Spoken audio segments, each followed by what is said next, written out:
એવીની class YouTube ચેનલમાં આપ સરે મિત્રોનું હું દિલથી સ્વાગત કરું છું। આજે વિદ્યાર્થી મિત્રો વાત કરવાના છીએ ધોરણ 10માં આપણી સામાજિક વિજ્ઞાનનું જે પેપર તારીખ 3/3/2025ના રોજ જે પેપર લેવામાં આવશે તેનું મોસ્ટ આઈએમપી પેપરનું આપણે સોલ્યુશન કરીશું, જે તમારી આવનારી પરીક્ષામાં મિત્રો તમને ખૂબ જ ઉપયોગી નીવડશે। તો ચાલો વિદ્યાર્થી મિત્રો વિડીયોની શરૂઆત કરીએ। તેના પહેલાં તમે ખાસ ચેનલમાં નવા છો तो चैनल ने अवश्य सब्सक्राइब करी, वीडियो ने लाइक और शेर करवानुं पण न भूलता। विद्यार्थी मित्रों खास करीने आपणे जे पेपर पूछावानुं छे तेनी अंदर मित्रों विभाग नंबर ए थी शरूआत करीशुं। अहींया तमारे सौप्रथम जोड़का जोड़वाना आवशे। जे विभाग ए छे 24 गुणनो हशे। पहेलुं मित्रों जोड़कું छे तेनी अंदर पहेलुं छे अंबाजी। तो अंबाजी ए मित्रों भादरवी पूनमना रोज मेळो भराय छे, तो आपणे अंबाजी छे एनी सामे बी लखी अने डायरेक्ट जवाब लखीशुं भादरवी पूनमनो मेळो। तेवी रीते बीजो प्रश्न है गिरनार। तो मित्रों गिरनारनी अंदर आवशे भवनाथनो मेळो भराय छे। त्रीजું છે ધોળકા, तो एमां आवशे वोढानो मेळो। सूरत जेमां जरीकाम आवशे अने पटना तो नालंदा विद्यापीठ आवेली छे। आगळ वात करीशुं मित्रों खरा खोटानी वात करीए तो छठ्ठું છે नालंदा विद्यापीठना बौद्ध आचार्य नागार्जुन हता, तो विधान साचुं छे। एना पछी 7મું છે सामान्यपणे मळी आवता संसाधनों होय एनी सामान्य सुलभ संसाधन कहे छे, ए पण साचुं छे। 8 पृथ्वी पर जल संसाधनों मुख्य स्त्रोत वृष्टि एटले के वरसाद छे, ए पण साचुं छे। 9 श्रम ए उत्पादननुं निर्जीव साधन छे, तो आ विधान खोटुं छे। 10 आतंकवाद ए जे देशनी समस्या छे, ना समग्र विश्वनी छे समस्या, तो ए विधान पण खोटुं छे। हवे आपणे मित्रों योग्य विकल्प पसंद करी खलग्या पूर्ण करवानी छे। जेमां 11मो प्रश्न छे महर्षि चरके खलग्या ग्रंथ लख्यो हतो, तो आपणो मित्रों जवाब आवशे महर्षि चरके चरक संहिता लख्यो छे। 12मो प्रश्न है एलिफंटानी गुफा खलग्या राज्यमां आवेली छे, तो एलिफंटानी गुफा महाराष्ट्र राज्य आवशे। 13 खलग्या राज्यमां देशमां सौथी वधु सौर ऊर्जा मेळवतुं राज्य छे, तो जवाब आवशे गुजरात। 14 विकासशील देशोनी मुख्य आर्थिक प्रवृत्ति खलग्या छे, तो जवाब आवशे खेती। 15 नीचेना देशोमां सौथी निम्न मानव विकासांक धरावतो देश, तो नाइजर है मित्रों। हवे मित्रों एमसीक्यू प्रकारना केटलाक प्रश्नों है, जेनी अंदर 16मो प्रश्न है नीचेनामांथी कयुं विधान साचुं नथी। तो मित्रों अहींया जुओ भारते वसुधैव कुटुंबकमनी भावनाने विश्वमां साकार करी छे, तो विधान साचुं कहेवाय। मने कहेवामां गर्व थाय छे के जे धर्मनुं हुं प्रतिनिधित्व छुं ते ज धर्म जगतनी सहिष्णुता अने विश्व बंधुत्वना पाठो शीख्या छे, तो आ विधान पण स्वामी विवेकानंदे जे कह्युं छे ते साचुं छे। त्रीजुं डच अने अंग्रेजोने पण सहिष्णुता अने विश्व बंधुत्वमां मानती भारतनी प्रजाए आवकार्या। अने डी छे प्राचीन भारतना तीर्थंकरोए भारतनी आर्थिक एकता पर भार मूक्यो हतो। बराबर, तो अहींया मित्रों जोईए तो सी विधान छे ए खोटुं लागे छे। हवे 17मो प्रश्न है आ जमीन हिमालयनी खीणो अने ढोळावोना क्षेत्रमां 2700 मीटरथी 3000 मीटर सुधीनी ऊंचाई पर जोवा मळे छे, तेनुं स्तर पातळुं अने अपरिपक्व छे, तो ते क्या प्रकारनी जमीन कहेवाय? तो ए मित्रों लेटेराइट जमीन कहेवाशे। 18मुं છે નીચેની બહુહેતુક યોજનાને તેના લાભાન્વિત રાજ્યની સાથે જોડી ક્રમમાં મિત્રો ગોઠવો। તો પહેલું છે ભાખરા નાંગલ। તો મિત્રો પહેલું છે તેની અંદર આવશે ભાખરા નાંગલ પંજાબમાં છે, એટલે કે બી। બરાબર, હવે તો અહીંયા બી બેમાં છે, એમાં અને બીમાં। બરાબર, તો હવે આપણે કયો પકડવાનો એની વાત કરીએ તો કોશી, તો બિહાર, તો એ આવશે, તો અહીંયા પણ એ છે। नागार्जुन सागर तो आंध्र प्रदेश, तो डी, तो अहीं मित्रों डी आवे छे, अहीं सी है एटले आपणो डी अहीं वाळो ऑप्शन है साचो पड़े छे, कारण के नर्मदा ए पण गुजरात में आवशे, एटले बी ऑप्शन आपणो साचो छे। 19मो प्रश्न है विश्व व्यापार संगठन की स्थापना क्यारे थई? तो मित्रों 1995 ना रोज थई, पण क्यारे थई चालो कॉमेंट बॉक्सनी अंदर तमे जवाब आपजो।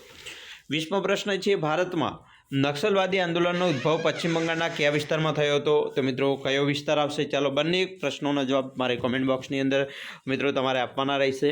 ફટાફટ કોમેન્ટ બોક્સની અંદર મિત્રો જવાબ આપશો। એના પછી નીચે આપેલા મિત્રો પ્રશ્નોના 1-2 વાક્યમાં જવાબ આપવાના છે, જેમાં પહેલું છે ગુજરાતમાં રોપવે કઈ કઈ જગ્યાએ આવેલ છે?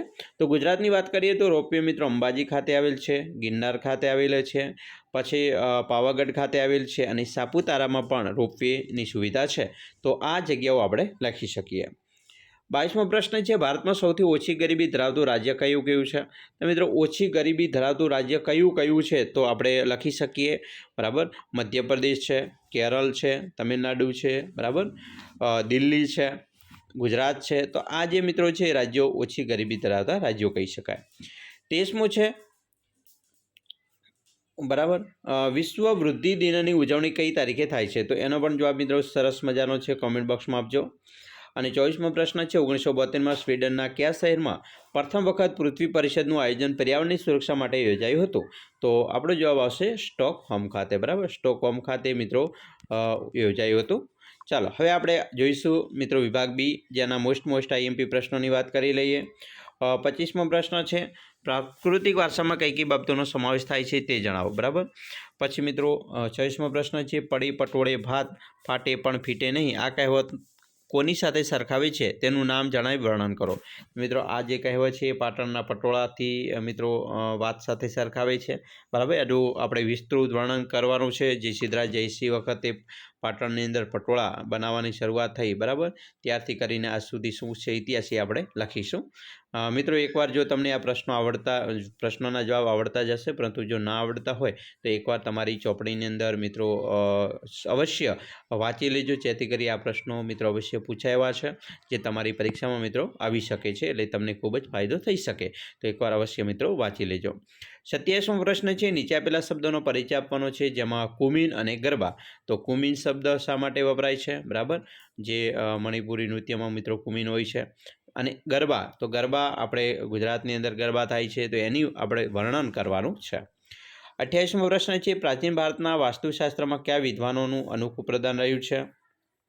પછી 29મો પ્રશ્ન છે, ગુજરાતમાં આવેલા મુખ્ય સંગ્રહાલયના નામ જણાવો. બરાબર મિત્રો, સંગ્રહાલય પાટણ ખાતે પણ આવેલું છે, એલડી યુનિવર્સિટી ખાતે, અમદાવાદ ખાતે પણ આવેલ છે, વડોદરા ખાતે પણ મિત્રો આવેલ છે. તો આ આપણે સંગ્રહાલયના નામ લખવાના છે. 30મું છે, બહુહેતુક યોજનાનું મહત્ત્વ જણાવો. બરાબર, તો મિત્રો શું બહુહેતુક યોજનાથી શું લાભ મળે, સરદાર સરોવરથી આપણને શું લાભ મળી રહ્યા છે, તો તમામનું વર્ણન આપણે કરી શકીએ.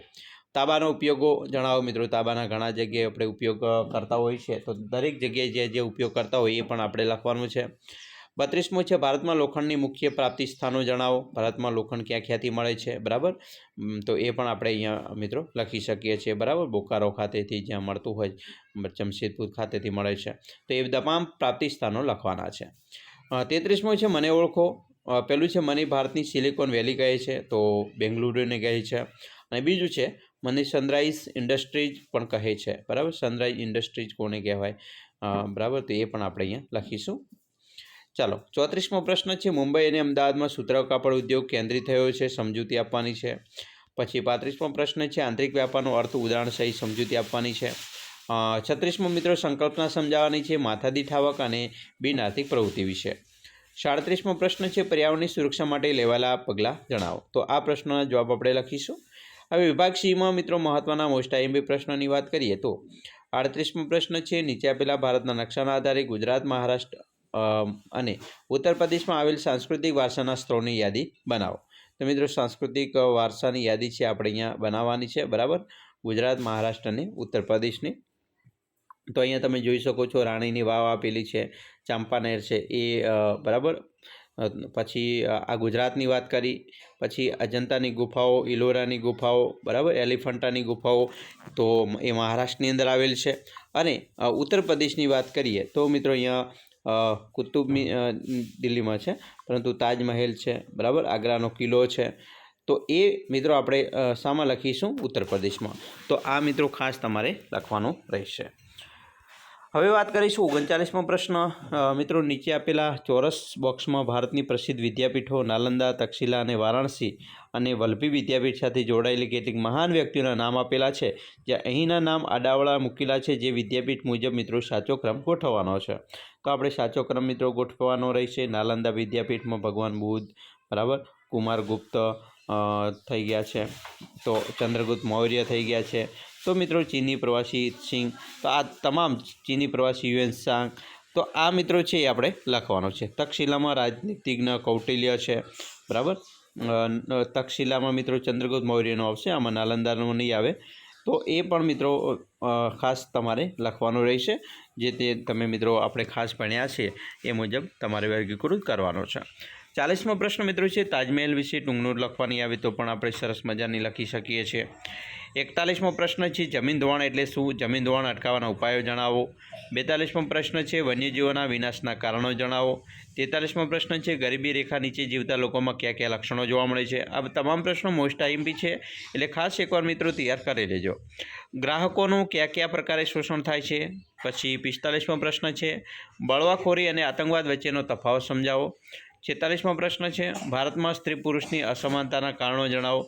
તો આ તમામ પ્રશ્નો આપણી પરીક્ષા માટે મોસ્ટ આઈએમપી બની રહેશે. વિભાગ ડીની વાત કરીએ તો મિત્રો અહીંયા વિભાગ ડીમાં 47થી 53 સુધીના પ્રશ્નો છે, બરાબર. જેમાં 47મો પ્રશ્ન છે કે પ્રકરણ 3ના આધારે એક કોષ્ટક આપેલ છે. આ નમૂના મુજબ ઉત્તરવયમાં કોષ્ટક બનાવીને મિત્રો માગ્યા મુજબ તમારે ગુજરાતના શિલ્પ સ્થાપત્યના સ્થળોના નામ સાથે 3 ક્રમ સુધી યાદી બનાવીને લખવાની છે.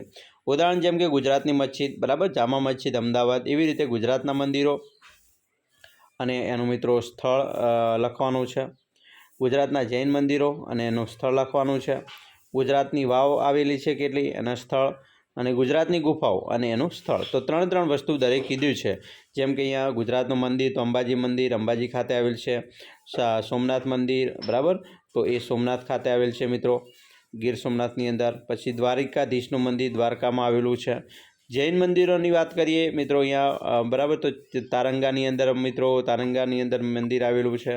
પછી મિત્રો અહીંયા જે આપણે ભાવનગરની અંદર મિત્રો જે મંદિર આવેલા છે, બરાબર, તો તે પણ લખીશું. તો એ જૈન મંદિરો વિશે પણ લખવાનું છે. ગુજરાતની વાવ અડીકડીની વાવ જૂનાગઢ ખાતે આવેલી છે. રાણીની વાવ પાટણ ખાતે આવેલી છે. પછી અડાલજની વાવ અડાલજમાં આવેલી છે, બરાબર. ગુફાઓ, તો એ ગુફાઓ વિશે પણ આપણે લખવાની છે. તો તમામ માહિતી મિત્રો લખીશું કોષ્ટક મુજબ. 48મો પ્રશ્ન છે ગણિતશાસ્ત્ર ક્ષેત્રે આર્યભટ્ટે કરેલી શોધો વિશે નોંધ લખો. પછી 49મો તફાવત આપવાનો છે ખરીફ પાક અને રવિ પાક વિશે. અને 50મો પ્રશ્ન મિત્રો છે નીચેની કૃષિના 2 પાકોના ચિત્રો દર્શાવેલ છે, તે પાકોને ઓળખી પાકનું નામ જણાવીને નીચેના મુદ્દા આધારે માહિતી આપો. મિત્રો અહીંયા તમે જોશો તો એક ચાનું છે, બરાબર, અને એક કોકો છે.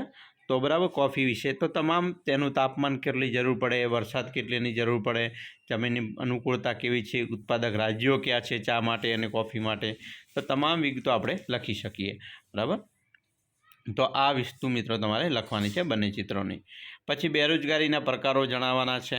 52મો પ્રશ્ન છે ISI, FPO, MPO અને HACCPના 4 માર્કાના પૂરા નામ લખી. આ માર્કાના ઉપયોગ કઈ વસ્તુઓ માટે થાય છે તે જણાવો. 53મો છે બાળમજૂરી એટલે શું? ભારતમાં બાળમજૂરી કયા ક્ષેત્રમાં જોવા મળે છે તે જણાવે. બાળમજૂરીના કારણો લખવાના છે, બરાબર. પછી મિત્રો 54મો પ્રશ્ન છે તમને આપેલા ભારતના રેખાંકિત નકશામાં નીચેના સ્થાન વર્ણવવાના છે. તો મિત્રો સ્થાન વર્ણવીએ તો અહીંયા મિત્રો જે નકશો છે, બરાબર, એ નકશાની વાત કરવાની છે. રણ પ્રકારની જમીન, રાષ્ટ્રીય ઉદ્યાન ગીર વિશે જણાવવાનું છે. સૂત્ર કાપડ ઉદ્યોગનું કેન્દ્ર મુંબઈ, એ ચા પકડતો કોઈ પણ એક પ્રદેશ. જેમ કે મિત્રો અહીંયા ભારતનો આપણે નકશો ટૂંકમાં દોરીએ તો આ એક પ્રકારનો આપણે નકશો સાચો નહીં, પરંતુ એક તમને માહિતી માટે નકશો બનાવ્યો છે. હવે આપણે રણ પ્રકારની જમીન તો અહીંયા મિત્રો તમે રાજસ્થાનને પણ બતાવી શકો છો, કચ્છના રણને પણ બતાવી શકો છો. પછી રાષ્ટ્રીય ઉદ્યાન ગીર, તો મિત્રો ગીર જૂનાગઢ ખાતે અહીંયા આવેલું છે, તો તેને આપણે બતાવી શકીએ. સૂત્ર કાપડનું ઉત્પાદનનું કેન્દ્ર મુંબઈ, તો મુંબઈને મિત્રો આપણે અહીંયા બતાવી શકીએ. એ ચા પકવતો કોઈ પણ પ્રદેશ, તો મિત્રો અસમ છે, આપણે એ આસામને અહીંયા બતાવી શકીએ છીએ. તો આવી રીતે તમારે મિત્રો નકશા પૂર્તિ પણ કરવાની છે. તો વિદ્યાર્થી મિત્રો આ રીતે તમારું જે પેપર છે એ આવનાર છે, બરાબર. મોસ્ટ આઈએમપી પેપરની વાત કરી. આશા રાખીએ છીએ તમને આપણો આ વિડીયો ખૂબ જ ઉપયોગી નીવડશે. અને ખાસ વિડીયો ગમે હોય તો લાઇક, શેર અને સબસ્ક્રાઈબ કરવાનું પણ ન ભૂલતા.